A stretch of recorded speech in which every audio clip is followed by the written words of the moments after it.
ومن تبعهم بإحسان إلى يوم الدين أما بعد اللهم فقهنا في الدين وعلمنا تأويل اللهم ربنا زدنا علما وارزقنا فهما رب اشرح لي صدري ويسر لي أمري واحلل عقدة من lisani yafqahu qawli. Kita bersyukur kepada Allah Subhanahu wa taala. Allahumma inna nas'aluka ilman nafi'a wa la yunsah.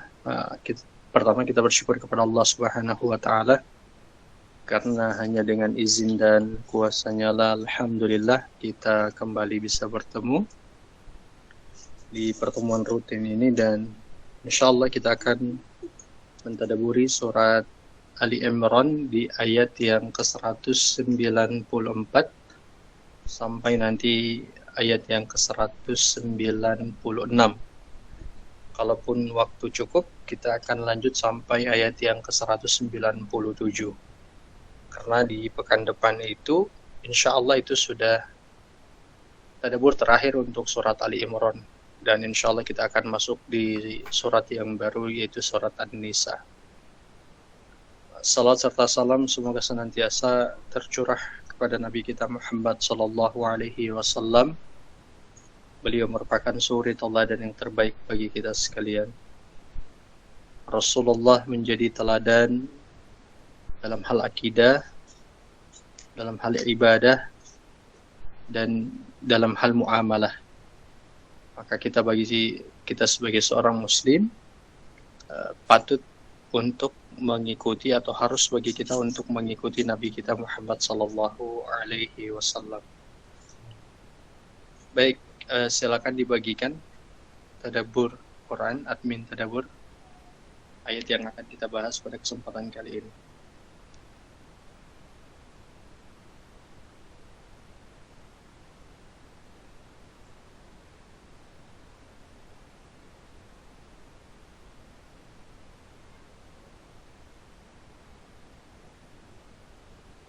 Ya, baik, ini sudah dibagikan ya, jadi bisa diperhatikan. Ini masih kaitan dengan pembahasan yang kemarin tentang orang-orang yang ulul albab, yaitu orang-orang yang memiliki akal yang waras. Akal yang waras itu bukan hanya sekedar sehat saja, tapi mereka itu berpandangan jauh, jadi berpandangan ke depan. Pandangan mereka itu bukan hanya tentang dunia saja, tapi juga tentang kehidupan akhirat nantinya. Itu orang-orang yang ulul albab. Disebutkan di sini, di ayat yang ke-194 ini merupakan doanya orang-orang yang ulul albab ini. Mereka meminta kepada Allah, Rabbana wa atina ma wa'adtana ala rasulika.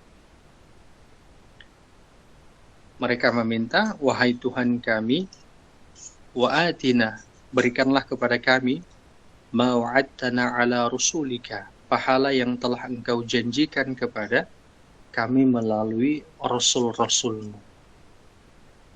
Jadi orang-orang yang ulul albab ini, dalam konteks doa, mereka itu meminta kepada Allah dengan apa yang Allah janjikan kepada mereka melalui rasul-rasulnya.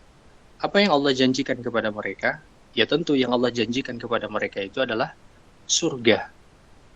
Nah, surga ini Allah janjikan bagi orang-orang yang melakukan ketaatan kepada Allah. Makanya di dalam ayat Al-Quran itu, Rasul itu datang dengan membawa berita gembira bagi orang-orang yang taat, dan juga membawa peringatan bagi orang-orang yang ingkar, jadi orang-orang yang tidak taat. Di dalam ayat ini, mereka meminta apa yang Allah telah janjikan kepada mereka melalui Rasulnya, dan itu adalah surga. Jadi, kalau kita lihat, atau kita simak, berkaitan dengan penggalan ayat yang pertama ini, bahwa kalau kita itu beramal dengan mengharapkan surga, maka itu tidak masalah. Karena surga itu merupakan hal yang memang Allah janjikan untuk kita. Ya, jangan ada pemahaman di mana ketika kita beramal, lalu kemudian kita itu meminta surga, kita menganggap diri kita ini tidak ikhlas. Jadi kita menganggap diri kita ini tidak ikhlas. Jangan ada anggapan seperti itu. Sampai ada anggapan orang-orang yang mengatakan keikhlasan itu bukan engkau mengharapkan surga, tapi bagaimana engkau itu beribadah kepada Allah semata-mata karena Dia. Bahkan sekalipun ketika Allah memasukkan engkau ke dalam neraka dan engkau itu ikhlas atas apa yang Allah lakukan itu, maka inilah yang disebut sebagai ibadah, memurnikan ibadah karena Allah. Nah, pemahaman-pemahaman seperti ini adalah pemahaman-pemahaman yang keliru atau pemahaman-pemahaman yang sesat. Jadi memang ketika Allah mengutus Nabi, Allah kemudian menjanjikan, jadi menjanjikan surga. Jadi tidak mengapa bagi kita itu beramal karena surga. Kalau kita beramal karena surga, itu kita beramal dengan keikhlasan. Jadi kalau kita beramal karena surga itu, kita juga sudah dihitung beramal karena ikhlas kepada Allah Subhanahu wa Ta'ala. Begitu. Cuman orang-orang yang berpemahaman sebagaimana yang saya sebutkan tadi itu adalah orang-orang yang berpemahaman dengan pemahaman-pemahaman yang sebenarnya niat mereka itu benar, tapi cara atau pemahaman mereka terhadap pemahaman itu menjadi keliru. Jadi pemahaman mereka itu menjadi keliru. Kemudian Allah katakan ataupun lanjutan dari permintaan mereka, wala tukhzina yaumal qiyamah, dan janganlah engkau hinakan kami. Wala tukhzina, dan janganlah engkau hinakan kami pada hari kiamat. Setelah mereka meminta kepada Allah supaya mereka itu diberikan dengan apa yang Allah janjikan, maka di penggalan berikut mereka meminta supaya mereka itu tidak dihinakan. Tidak dihinakan itu maknanya adalah mereka tidak dipermalukan, jadi tidak dibuka dosa-dosa mereka. Ya, dosa itu akan dibuka oleh Allah di akhirat dan juga di dunia. Di dunia dan juga di akhirat. Bagi orang-orang yang senantiasa mengumbar aib manusia, sedangkan orang itu telah bertaubat kepada Allah Subhanahu wa Ta'ala, maka ancaman bagi orang-orang yang seperti itu, Allah akan membuka aibnya. Mungkin tidak sekarang, tapi nanti sebelum dia mati. Makanya sangat bahaya bagi kita itu membuka aib atau membuka aib orang lain, apalagi berkaitan dengan dosa fahsya. Ini sudah saya terangkan kemarin.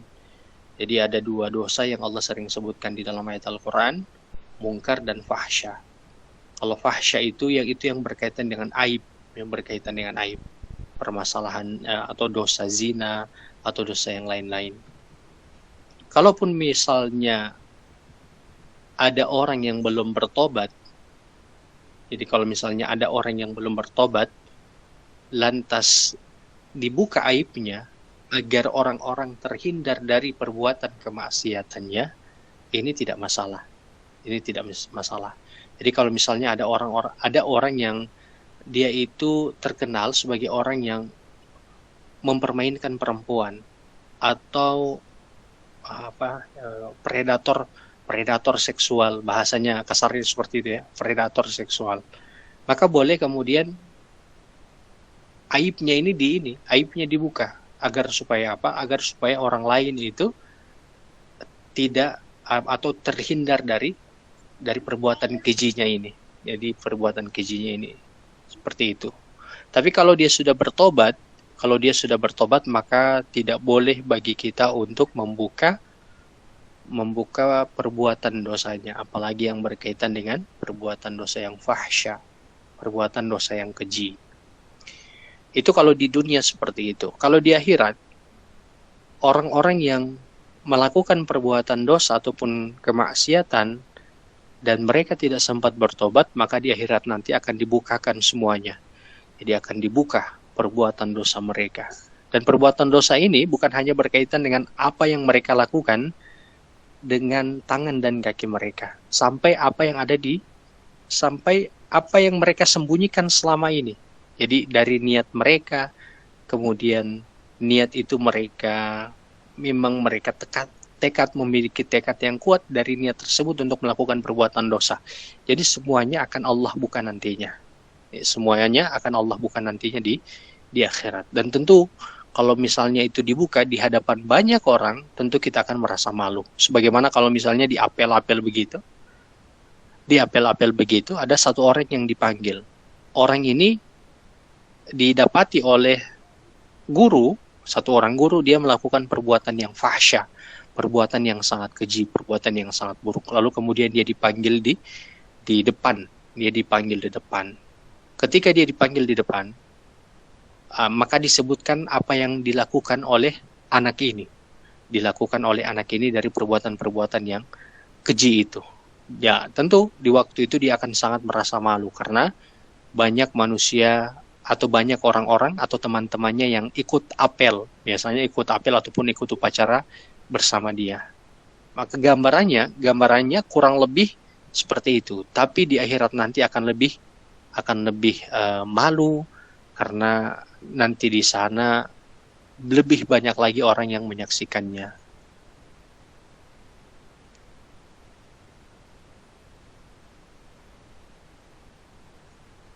Baik, kemudian Allah katakan innaka la tukhliful mi'ad. Innaka la tukhliful mi'ad. Kemudian Allah katakan, sungguh engkau tidak pernah mengingkari janji. Jadi Allah katakan dalam ayat ini, ataupun merupakan doanya orang-orang yang ulul albab, Allah itu tidak akan mengingkari janjinya. Beda dengan manusia. Jadi beda dengan manusia.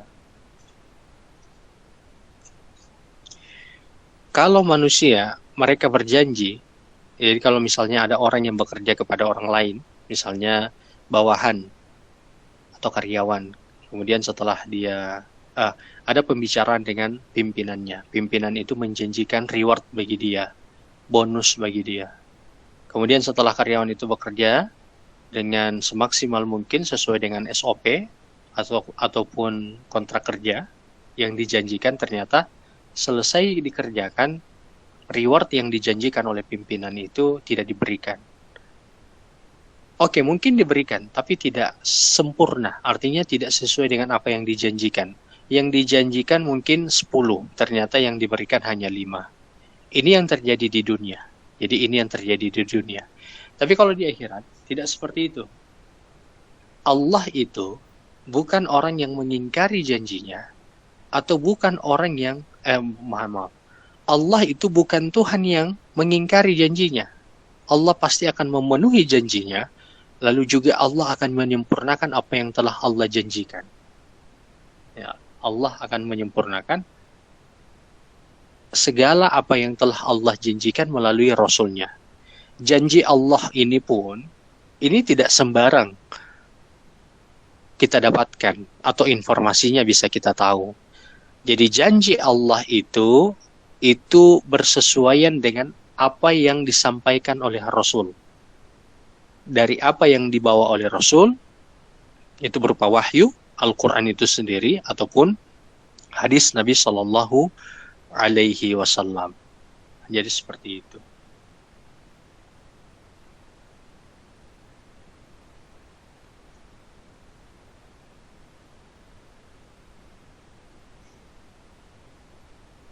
Kemudian ayat yang berikut, ayat yang ke-195.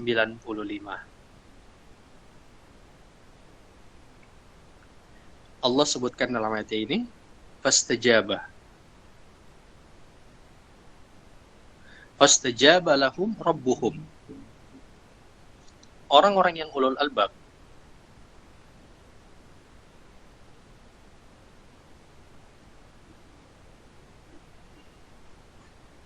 jadi orang-orang yang ulul albab, fastajaba lahum, setelah mereka berdoa kepada Allah dengan doa yang tadi disebutkan atau sudah menjadi pembahasan kita dari kemarin. Jadi sudah menjadi pembahasan kita dari kemarin. Itu Allah kabulkan. Jadi orang yang ulul albab ini sudah pernah hidup mereka. Memang di dalam Al-Quran itu ada orang-orang soleh yang disebutkan namanya, sebagaimana para nabi, ataupun bukan nabi, sebagaimana juga Luqman. Itu yang disebutkan namanya. Tapi ada juga orang-orang soleh yang tidak disebutkan nama mereka. Jadi ada orang-orang soleh yang tidak disebutkan nama mereka. Bahkan ada nabi itu yang tidak disebutkan namanya. Jadi ada nabi yang tidak disebutkan namanya. Karena jumlah nabi itu kan dari hadis nabi itu sebanyak 124.000 nabi yang Allah utus di muka bumi ini. Adapun rasul itu jumlahnya itu 300-an lebih, itu rasul. Yang Allah sebutkan di dalam Al-Quran itu hanya sekitar 25. Nabi dan rasul itu hanya 5 saja. Dan ada beberapa sebagaimana yang saya sebutkan tadi, ada beberapa orang soleh yang Allah sebutkan, Allah ceritakan tapi tidak disebutkan namanya. Ada juga yang disebutkan namanya sebagaimana Luqman. Nah, makanya dalam ayat ini Allah kemudian mengabulkan doa orang-orang yang ulul albab ini, yang mereka itu pernah hidup. Allah kabulkan doa mereka dengan Allah katakan fastajaba lahum rabbuhum. Maka Allah itu atau Tuhan mereka itu memperkenankan, mengabulkan permohonan mereka. Apa saja yang Allah kabulkan dari mereka? Yaitu yang mereka minta. Mereka minta kepada Allah supaya diampuni dosa mereka. Mereka minta kepada Allah supaya ditutupi dosa mereka. Mereka meminta kepada Allah untuk mereka itu dimatikan bersama dengan orang-orang yang taat. Dan juga mereka itu minta kepada Allah supaya dimasukkan ke dalam surga. Surga yang sebagaimana telah Allah janjikan melalui Rasul-Nya. Dan juga mereka minta kepada Allah supaya jangan dihinakan atau dibuka aib mereka ketika mereka berada di akhirat. Allah kemudian mengabulkan doa mereka ini. Berkaitan dengan masalah doa, urutan doa itu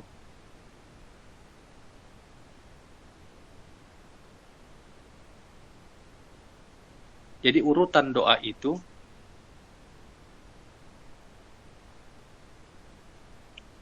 sebentar ya.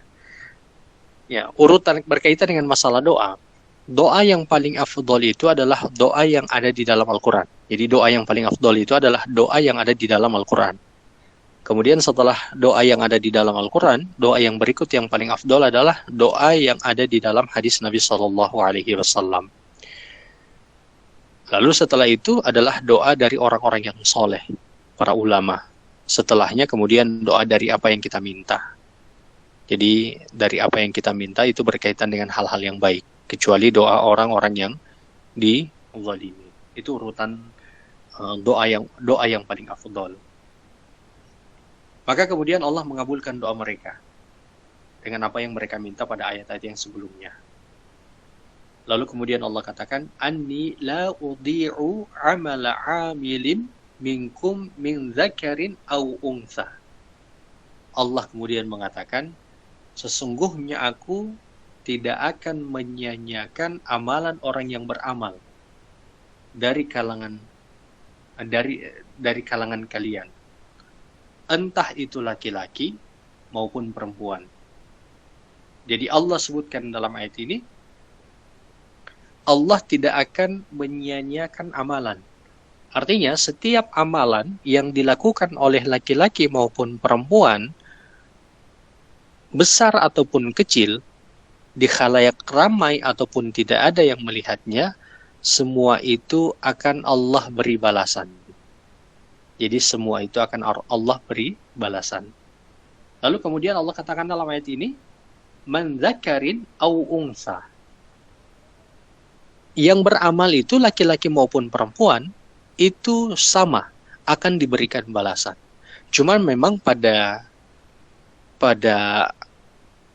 dasarnya, amalan antara laki-laki dengan perempuan itu pada dasarnya ada yang sama dan ada yang berbeda.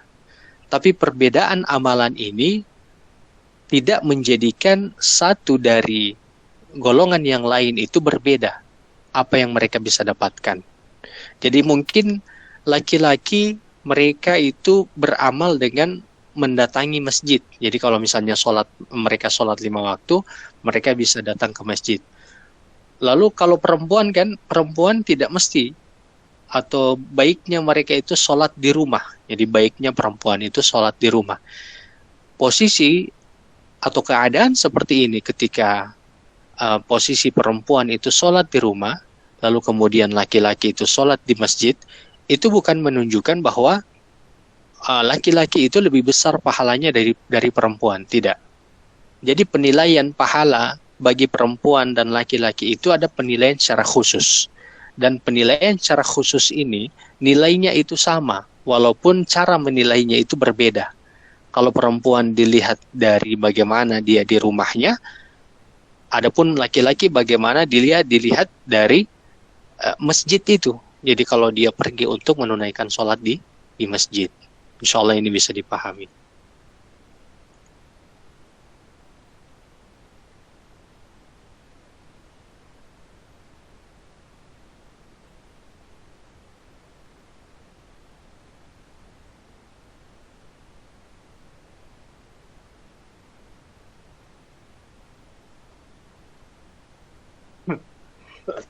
Baik, kita lanjut ya.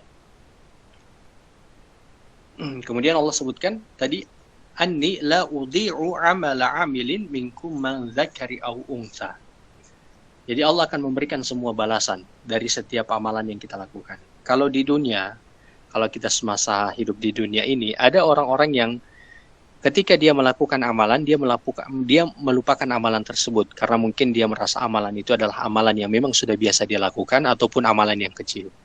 Tapi di akhirat nanti, setiap amal kebaikan yang sampai kita merasa itu bukan kebaikan, itu akan Allah beri balasan. Jadi semuanya, apalagi orang-orang yang sudah menikah, suami istri. Bagaimana kemudian laki-laki mencari nafkah, lalu kemudian pulang ke rumah, senyum kepada istrinya, begitupun dengan anak-anaknya. Bagaimana kemudian dia berperilaku kepada anak dan istrinya, begitupun dengan perempuan, dengan istri itu.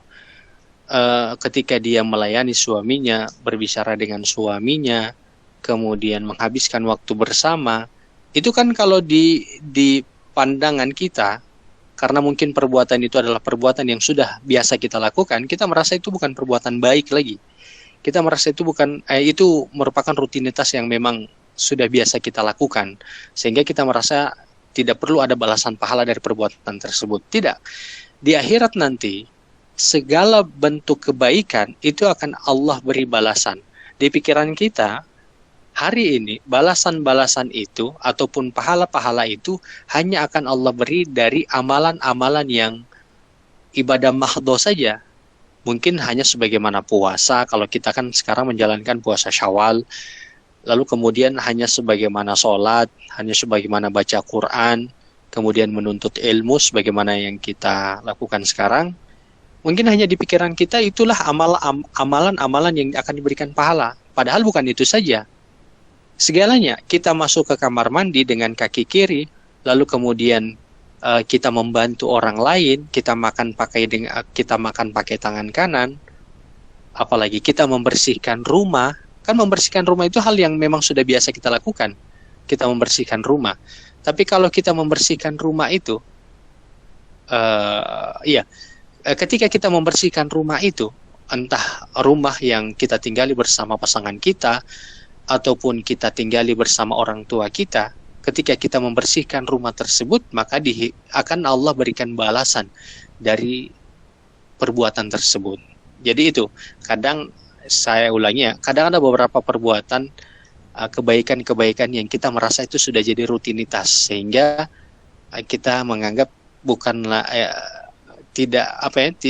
pahala itu tidak ada gitu, karena memang itu sudah merupakan rutinitas bagi kita. Tidak, Allah akan memberikan balasan dari semua itu.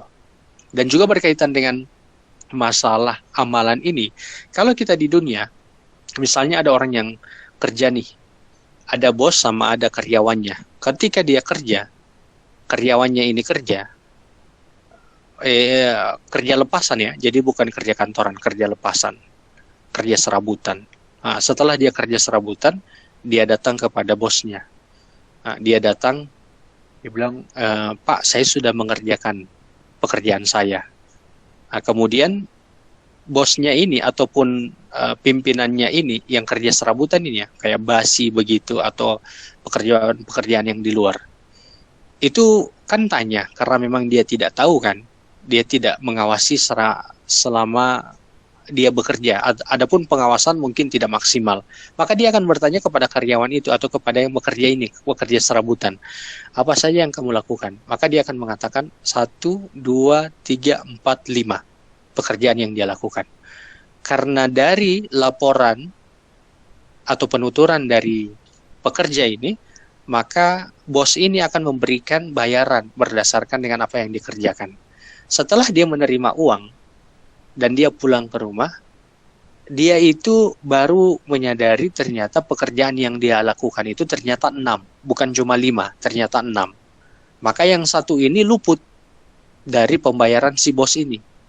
Karena memang sudah luput dan dia juga mau kembali juga sudah malu, karena sudah juga dia menerima uang, maka dia kebanyakan orang akan mengatakan biar saja itu, tidak usah bayar.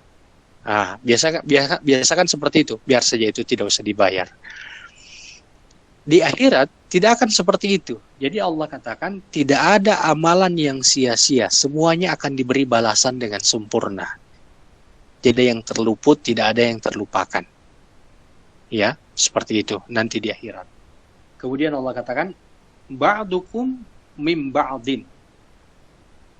Allah katakan dalam ayat ini ba'dukum min ba'din, berkaitan dengan laki-laki dan perempuan. Karena sebagian kalian adalah sebagian dari yang lain.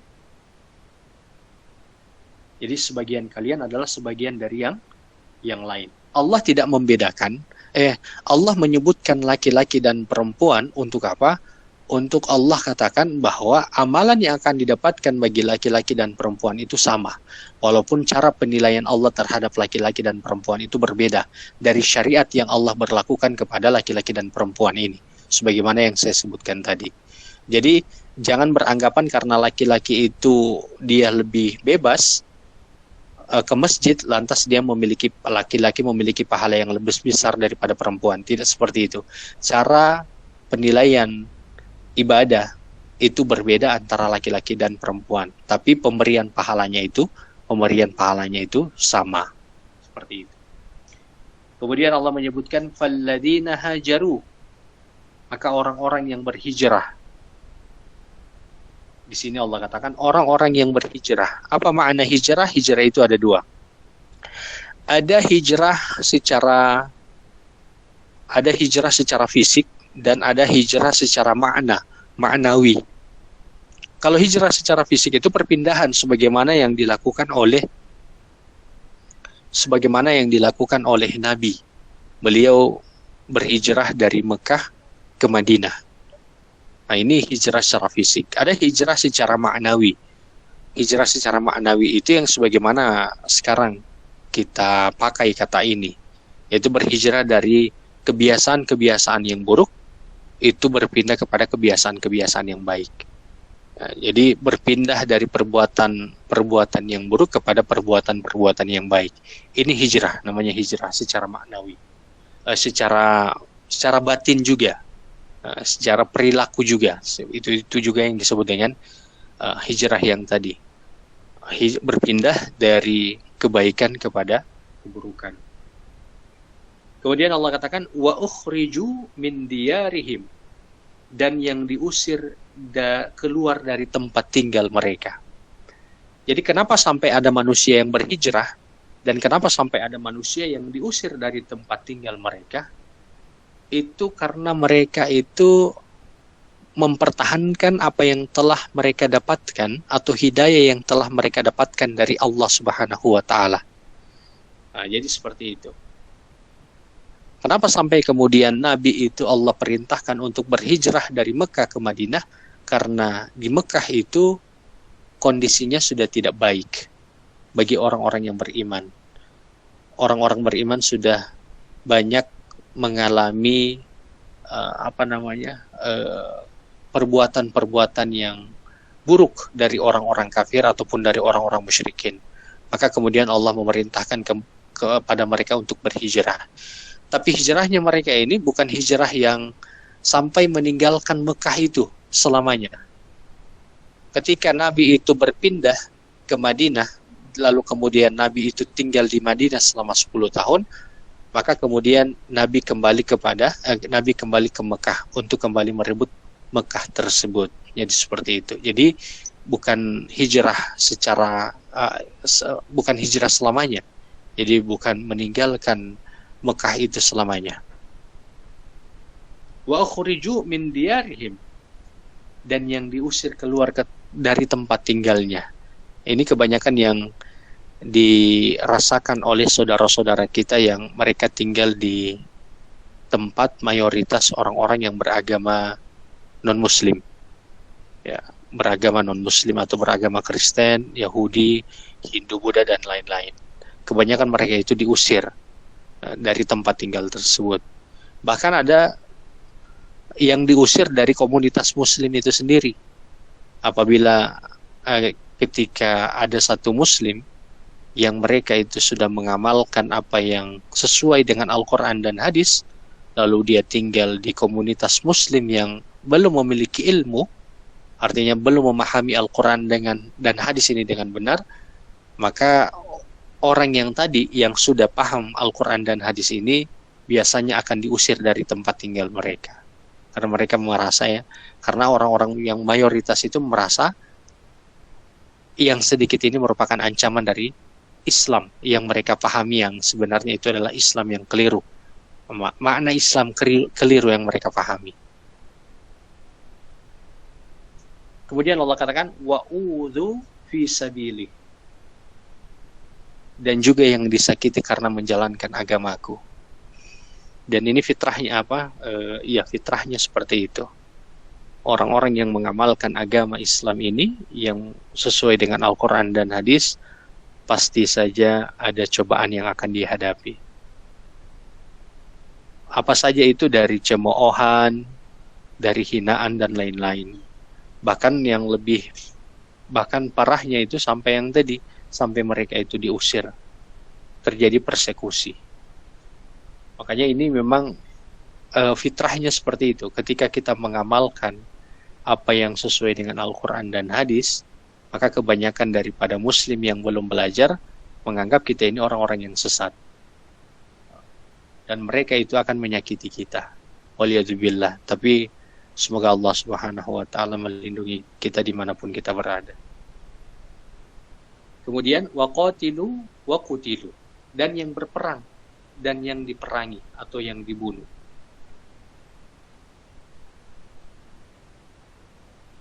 Perang.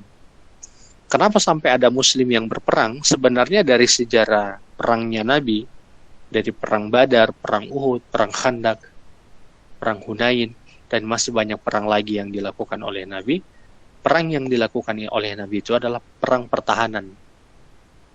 Jadi perang pertahanan, perang mempertahankan tempat tinggal ataupun agama. Jadi perang untuk mempertahankan agama. Kemudian yang kedua, perang itu dia sebagai bentuk dakwah, karena dakwah ini ada dua. Ada dakwah dengan lisan dan ada dakwah dengan pedang. Dakwah dengan lisan itu sebagaimana yang banyak dilakukan di negeri yang aman. Di tempat kita ini juga banyak para ustadz yang mereka berdakwah di mimbar-mimbar, di ceramah-ceramah non formal, dan sebagaimana yang kita lakukan juga sekarang. Ini dakwah dengan lisan. Ada dakwah dengan perang. Dakwah dengan perang ini kalau di tempat kita mungkin tidak ada. Kalau di masa dulu, di masa Nabi, itu yang disebut dengan dakwah dengan perang. Ketika Rasulullah mengutus beberapa sahabat, lalu Rasulullah itu ketika mengutus untuk menyebarkan agama ini. Niatnya Rasul itu untuk memberikan keselamatan kepada mereka. Karena siapa saja yang mati di luar dari Islam, tentu mereka bukan orang-orang yang selamat. Jadi Rasulullah itu ketika mengutus untuk memberikan keselamatan kepada mereka. Keselamatan ini bisa didapatkan dengan cara mereka masuk ke dalam Islam. Hanya saja penolakan mereka terhadap apa yang dibawa oleh Rasul ini penolakannya ini terjadi dengan kekerasan. Ada sampai para sahabat yang diutus oleh Rasul itu sampai mereka itu dibunuh. Perlawanan terhadap apa yang mereka lakukan terhadap para sahabat yang dibunuh ini, maka dilakukan caranya dengan cara diperangi. Jadi dilakukan dengan cara diperangi, sebagaimana yang terjadi di Palestina hari ini. Walaupun memang kita menyaksikan hari ini banyak negara-negara muslim yang diam, karena memang itulah yang disebutkan oleh Rasulullah, di akhir zaman nanti jumlah kaum muslimin itu akan sangat banyak. Tapi mereka itu hanya sebagaimana buih di lautan, kata Nabi. Buih itu kayak sebagaimana gelembung-gelembung yang ada di lautan, terombang-ambing oleh ombak. Para sahabat kemudian bertanya, apakah jumlah kita di saat itu sedikit? Maka Rasulullah katakan banyak. Lalu kenapa mereka terombang-ambing seperti itu? Rasulullah kemudian mengatakan karena manusia di waktu itu cinta dunia dan takut mati. Dan itu yang kita saksikan hari ini. Kenapa sampai hari ini Palestina itu terjadi genosida? Karena beberapa negara muslim itu cinta dunia dan takut mati, tidak mau untuk berperang. Mereka hanya beralibi kami sudah memberikan bantuan, padahal mereka punya kekuatan untuk berperang. Kalau yang memberikan bantuan kemanusiaan itu ya sebagaimana kita yang dengan bantuan kemanusiaan yang ada, kita kan tidak punya wewenang untuk perang, kita tidak punya kekuatan untuk perang. Jadi kalau misalnya ada negara yang seharusnya mereka itu punya wewenang untuk berperang, punya kekuatan untuk berperang, lalu kemudian mereka katakan kami sudah memberikan bantuan kemanusiaan, maka ini kurang tepat. Jadi maka ini kurang tepat, karena mereka itu ranah bantuan kemanusiaan itu adalah ranah yang kedua. Adapun ranah yang pertama yang harus mereka lakukan terhadap saudara-saudara yang di Palestina adalah dengan memerangi ataupun membela secara fisik, secara perang juga saudara-saudara yang ada di Palestina, seperti itu. Kemudian Allah katakan dalam ayat ini,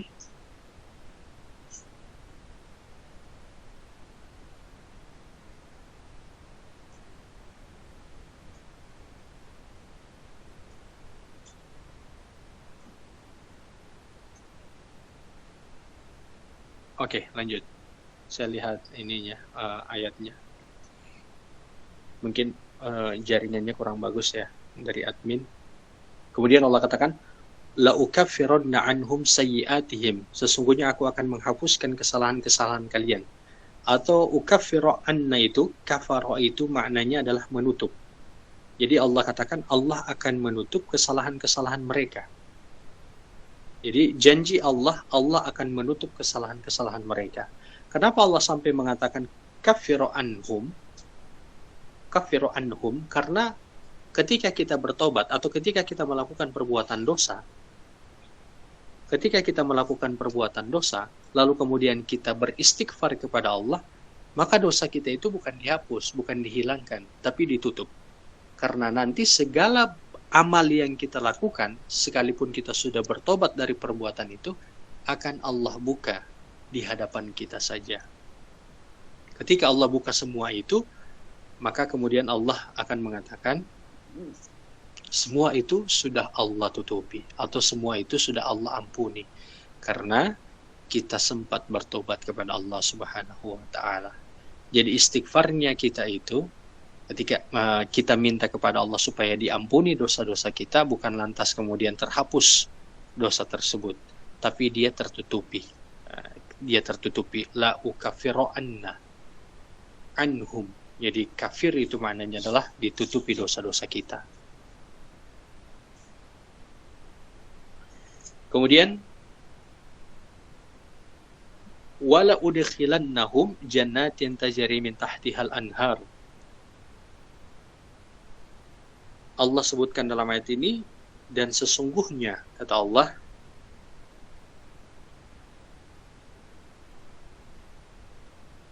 dan pasti aku masukkan mereka ke dalam surga-surga yang mengalir di bawahnya sungai-sungai.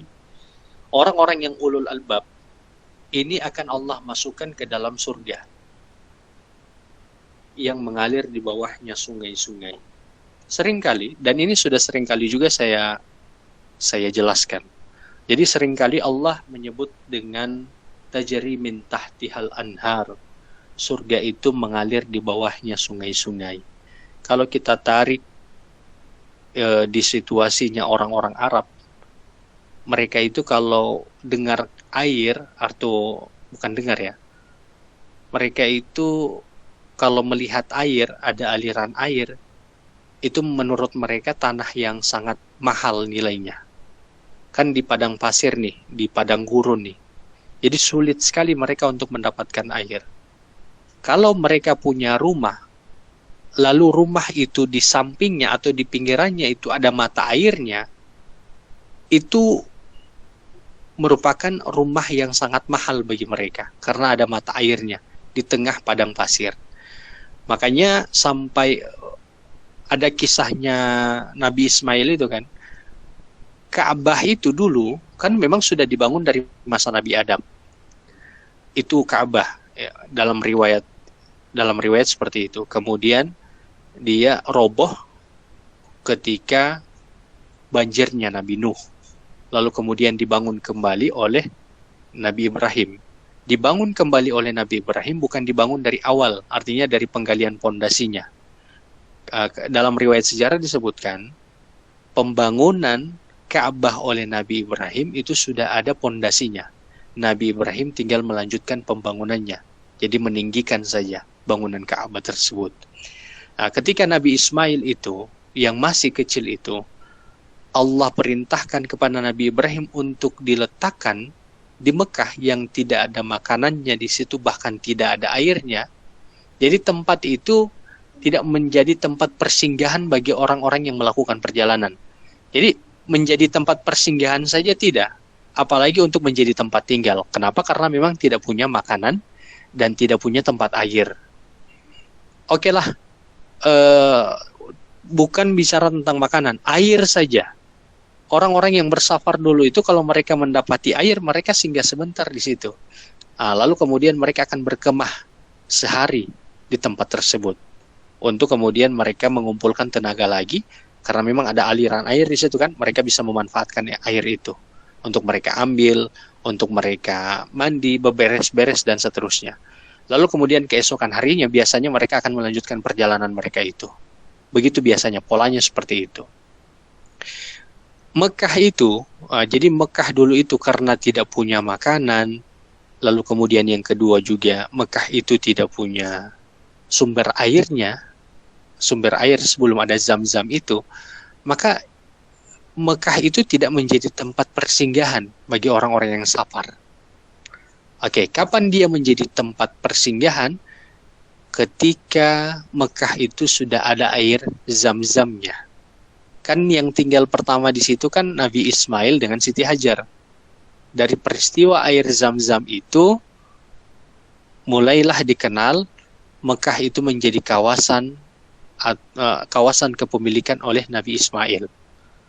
Setiap orang yang lewat atau yang melakukan safar, mereka akan minta izin kepada Nabi Ismail untuk singgah sebentar di area Mekah tersebut, karena memang mereka dapati di situ punya ada air, yaitu air Zam-Zam. Seperti itu orang-orang dulu ketika melihat ada air, gitu ya.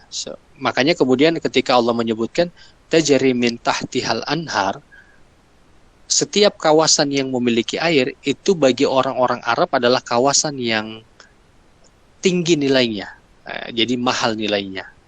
Makanya kemudian Allah katakan surga itu jannat. Jannat itu artinya kebun, pohon-pohon, rindang. Oke. Kemudian tajri min tahtihal anhar, banyak aliran air di dalamnya. Kemudian Allah katakan thawabam min indillahi wallahu indahu husnul thawab. Kemudian Allah menyebutkan sebagai pahala dari sisi Allah, dan di sisi Allah ada pahala yang baik. Jadi sebagai pahala dari sisi Allah. Allah sebutkan surga itu merupakan hadiah dari Allah.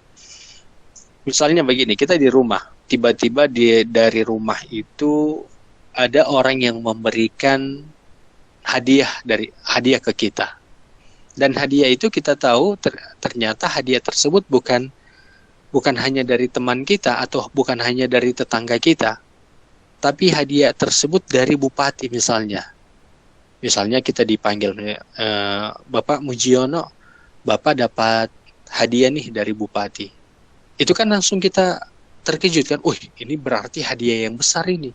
Hadiahnya ini dari bupati. Beda kalau misalnya hadiah tersebut dari tetangga kita. Jadi hadiahnya itu secara perasaan itu ada perasaan yang berbeda. Kalau hadiahnya itu dari bupati dari dua tadi, hadiahnya dari tetangga ataupun hadiahnya dari bupati, kita akan merasa lebih ketika hadiah tersebut dari bupati, dari orang-orang yang penting seperti itu. Makanya kemudian dalam ayat ini Allah memberikan penegasan surga yang mengalir di bawahnya sungai-sungai itu merupakan hadiah dari Allah Subhanahu wa taala bagi hamba-hambanya, bagi ulul albab itu, orang-orang yang memiliki pikiran yang waras. Lalu kemudian Allah menyebutkan wallahu indahu husnus thawab. Dan di sisi Allah itu ada pahala yang sangat baik. Apa maknanya? Allah itu sebaik-baik yang memberikan balasan. Allah itu sebaik-baik yang hadiahnya itu adalah hadiah yang terbaik bagi kita sebagai manusia. Itu yang disebutkan seperti itu. Jadi sudah dapat hadiah yang kita dapatkan ini adalah hadiah yang besar nilainya. Itu maknanya kalau pendekatannya kepada kita. Kemudian ayat yang terakhir ini ya, sebelum kemudian kita tanya jawab, Allah katakan la yawurrannaka taqallubul ladzina kafaru fil bilad. Allah sebutkan jangan sekali-kali kamu terperdaya oleh kegiatan orang-orang kafir yang bergerak di seluruh negeri. Jadi ini larangan Allah kepada Nabi. Dan larangan ini juga sampai ke kita. Jadi jangan kita itu terpesona dengan orang-orang yang mereka itu ada kehidupan dunianya. Mereka memiliki harta yang banyak, kemudian jabatan yang tinggi, kehidupan yang layak secara materi. Ya Allah katakan jangan terperdaya dengan kehidupan orang-orang yang seperti itu. Apabila mereka itu tidak taat kepada Allah Subhanahu wa taala. Ya Allah katakan seperti itu. Jadi Allah katakan kepada Nabi, jangan terperdaya dengan orang-orang kafir yang mana mereka itu memiliki harta yang lebih daripada kalian. Sama juga sebagaimana yang saya sebutkan tadi, untuk kehidupan kita juga sama. Jangan kita terperdaya dengan orang-orang yang memiliki kehidupan yang lebih. Mereka melakukan perbuatan dosa, tapi harta mereka tetap banyak. Mereka tidak melakukan ketaatan, tapi juga kehidupan mereka terlihat sebagai kehidupan yang layak secara materi. Kenapa demikian? Karena sebagai penutup ayat yang ke-197, mata'un qalilum tsumma ma'wahum jahannam wa bi'sal mihad. Ini sebagai penutup ya. Allah katakan karena apa yang mereka dapatkan itu dari harta yang mereka miliki, pangkat yang tinggi, itu kata Allah mata'un qalil, kesenangan yang sedikit saja. Yang hanya sedikit saja. Tsumma ma'wahum jahannam wa bi'sal mihad. Kemudian mereka pun akan dikembalikan ke neraka jahanam. Dan itu adalah seburuk-buruknya tempat untuk kembali. Kenapa sampai mereka seperti itu? Kehidupan dunia mereka melalaikan mereka dari mengingat Allah Subhanahu wa taala. Mungkin hanya demikian saja. Mohon maaf. Sekiranya agak cukup panjang dan ada beberapa hal yang mungkin tidak maksimal untuk dijelaskan. Kiranya ada pertanyaan dipersilakan. Wabillahi taufiq wal hidayah. Assalamualaikum warahmatullahi wabarakatuh.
Baik, ada pertanyaan di sini. Afwan Ustaz, izin bertanya, apakah benar tubuh mayat kalau terkena dengan air mata akan merasakan kesakitan? Tidak benar. Jadi tidak benar. Kalau ada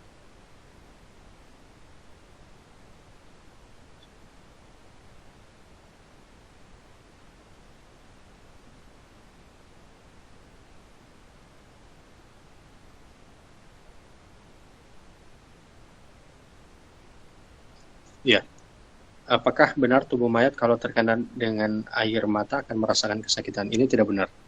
Jadi tubuh mayat itu tidak akan merasakan kesakitan kalau terkena air matanya kita.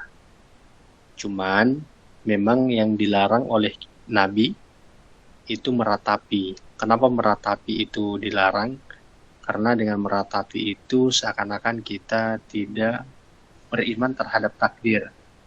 Seperti seakan-akan kita tidak beriman terhadap takdir dan tidak ridho dengan takdirnya Allah. Nah, bahayanya juga kalau kita meratapi, itu akan mengeluarkan kata-kata yang justru mengandung kekufuran. Jadi mengandung kekufuran. Itu yang dikhawatirkan dari meratapi. Kalau menangis dan terkena air mata tidak masalah. Wallahu a'lam.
Baik, mungkin sudah tidak ada.